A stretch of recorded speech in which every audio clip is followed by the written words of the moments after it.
Hi guys, আশা করি সবাই ভালো আছেন। আজকে নতুন একটি আপডেট নিয়ে আবার চলে আসলাম। তো আমরা সবাই আইসবার্গ এয়ারড্রপে কাজ করে থাকি। তো এটা গতকালকে একটা অ্যানাউন্সমেন্ট দিয়েছে অফিসিয়ালি। তো এখানে বলা হয়েছে যে 20 মে লিস্টিং করা হবে, আর এটা একটা প্রাইস নির্ধারণ করা হয়েছে। আমরা আইসবার্গ এয়ারড্রপের ভিতরে চলে আসি। এখানে বাইপাস এয়ারড্রপ।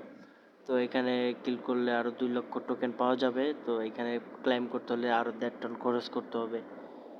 তো আপনাদের সাথে শেয়ার করছিলাম আমার টোকেন 1,10,000। তো আজকে ক্যালকুলেট করে দেখব আসলে কত ডলার আসে। তো এখানে 1,10,000 অফিসিয়ালি এই যে অ্যানাউন্সমেন্ট দিছিল, প্রাইস 0.406 পার টোকেন, আর এটা 20 মে লিস্টিং করা হবে। দিছিল 15 তারিখের আপডেট ছিল এটা। আচ্ছা, আমরা এখন ক্যালকুলেট করে দেখি এটা আসলে কত আসে আমার।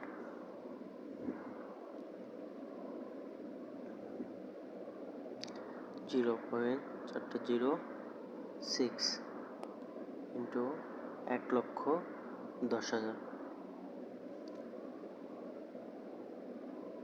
তো ফাইনালি $6.60 পাবো আর কি। আর যদি এটা 0.407 যদি দিয়ে থাকে তাহলে $7.7 হবে সম্ভবত।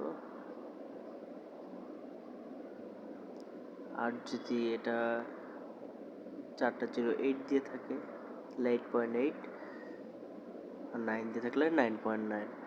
তো আশা করি ভালো একটা প্রফিট নিয়ে আসবো। তো 0.406 দিলে আসলে তেমন একটা প্রফিট আসে না, কেননা ওইখানে প্রায় টন ট্রানজেকশনে প্রায় $5 মতো, $4.5-5 মতো খরচ হয়ে গেছে। যদি এইখান থেকে যদি $9-10 না আসে আসলে প্রফিট হবে না। দেখি ইনশাল্লাহ, আপনারা পাশে থাকেন, আপনাদেরগুলো ক্যালকুলেট করে দেখেন 0.406 দিয়ে কত আসে।